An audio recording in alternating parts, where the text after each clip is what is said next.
কড়াইটা গরম হয়ে যাক, তারপরে এক এক করে আমি সব কিছু দেবো।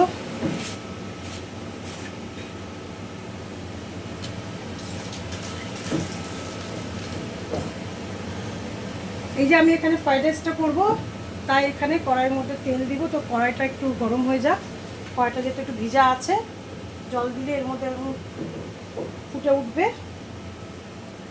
একটু কড়াইটা গরম হয়ে যাক, তারপরে আমি তেল দিব। এখানে তেল ঘি দুটোই অ্যাড করবো আমি। প্রথমে তেলটা দিয়ে দিই, তারপরে আমি এখানে ঘি দেবো।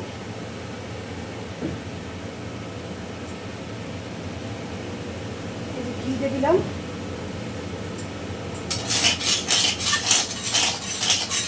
তেল ঘি মিক্সড করে দিয়েছি। এবার আমি এখানে ফোড়নটা এলাচ দিয়ে দিলাম,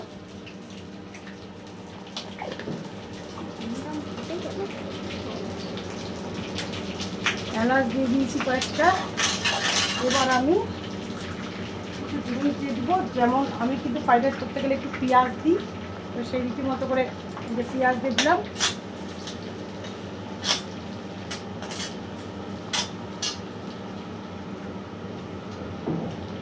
পেঁয়াজ দিয়েছি। এবার আমি গাজর দেব, গাজর, এখানে ক্যাপসিকাম আছে, ক্যাপসিকাম দিলাম। গাজর আর ক্যাপসিকামটা ভাজা হোক, তার মধ্যে আমি একটু লবণ দিয়ে দিই, সবজি খুব সহজে নরম হয়ে যাবে। একটু একটু ভাজা হোক।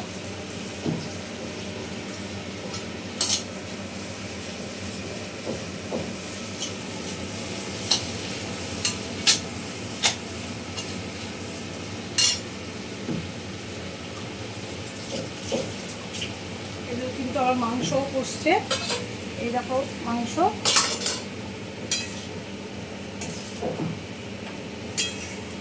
মাংস কিন্তু অলরেডি কষে আসছে।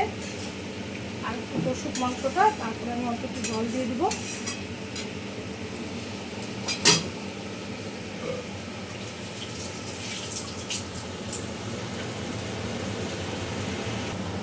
এই যে বন্ধুরা, আমি কিন্তু এই ফ্রাইড রাইসের মধ্যে কিন্তু সবসময় একটু গরম মশলা দিয়ে দিই। তোমরা কে কে এরকম করে গরম মশলা দাও ফ্রাইড রাইসে, তা আমাকে অবশ্যই জানিও। আর এরকম করে খেলে কিন্তু যথেষ্টই স্বাদ হয়। আমাদের তো সবারই খুব ভালো লাগে, আর আমি যাদের যাদের খাইছি তাদেরও সবার খুব ভালো লাগে। তাই আমি এখানে গরম মশলাটা দিয়ে দিলাম।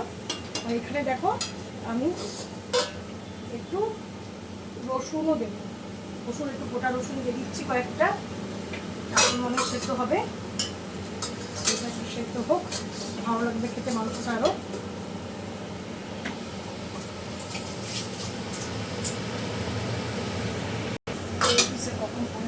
এই দেখো বন্ধুরা, আমার কিন্তু মোটামুটি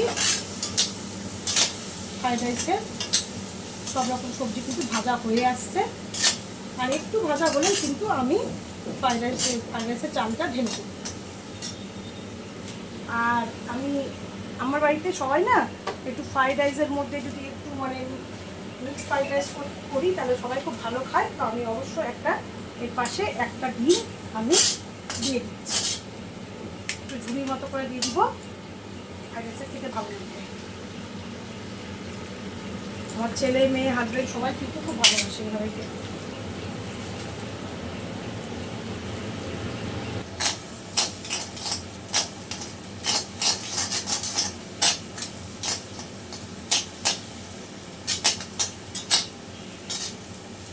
এরকম কালো কড়াই বন্ধুরা, তোমরা কারা কারা বাড়িতে রান্না করো, এই কালো কড়াই কিন্তু প্রচণ্ড সুবিধা। কোনো ভাজা পোড়া করতে গেলে এরকম কালো কড়াইয়ে করলে কিন্তু খুব সুবিধা হয়। আমি এই কড়াইটা বহুদিন আগে মালদার যে কার্তিকি মেলা আছে, ওখান থেকে আমার হাজব্যান্ড আমাকে কিনে দিয়েছিল। তারপর থেকে আমি এই কড়াইটা যথেষ্ট ব্যবহার করি, বিশেষ করে লুচি ওর যে কোনো পকোড়া এইসব ভাজতে গেলে কিন্তু এই কালো কড়াইটা আমার খুব প্রয়োজন হয়। তো তোমরাও কি এরকম কালো কড়াইয়ের বাড়িতে রান্নাবান্না করো? যদি করে থাকো তাহলে আমাকে অবশ্যই জানবে। এবার তো আমার হয়ে গেছে মোটামুটি ভাতের জন্য।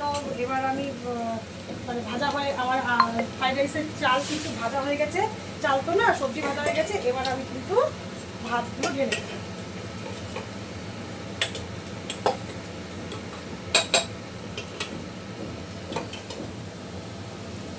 দেখো বন্ধুরা, এবার কিন্তু আমি চারদিকে একে একে, ভাত তো আমার হয়েই গেছিলো, একে মিশিয়ে দেবো।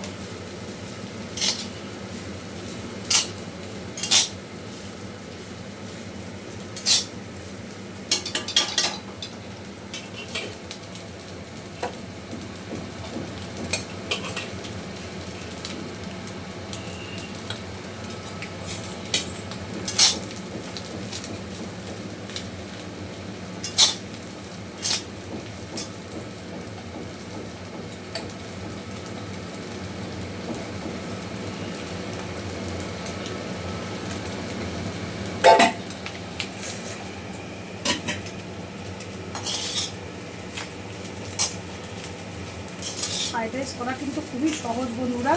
এর মধ্যে চাইলে পরে তোমরা চিংড়ি মাছ, চিকেন, পনির সব কিছুই কিন্তু দিতে পারো।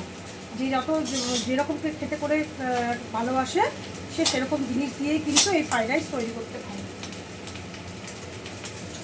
আর এর মধ্যে আমার এখন বন্ধুরা দেখো, এর মধ্যে আমার পড়বে এখন শুধু চিনি দিয়ে ফ্রাইড রাইস অলরেডি রেডি হয়ে যাবে। একটু ভাজলে ফ্রাইড রাইস রেডি হবে। তো আমি একটু স্বাদ অনুযায়ী চিনি দিয়ে দিচ্ছি। তো দেখো বন্ধুরা, আমি চিনি দিয়ে তারপর আমি এটাকে একটু নাড়াচাড়া করে ভালো করে মিলিয়ে নিচ্ছি। আর সামান্য ওপর দিয়ে আমি আরও একটু ঘি ছড়িয়ে দেবো। এই যে একটু ঘি ছড়িয়ে দিচ্ছি।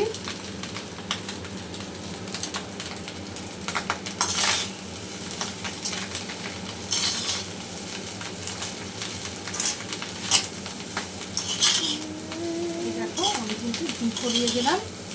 আমার ফ্রাইড রাইস কিন্তু অলমোস্ট রেডি।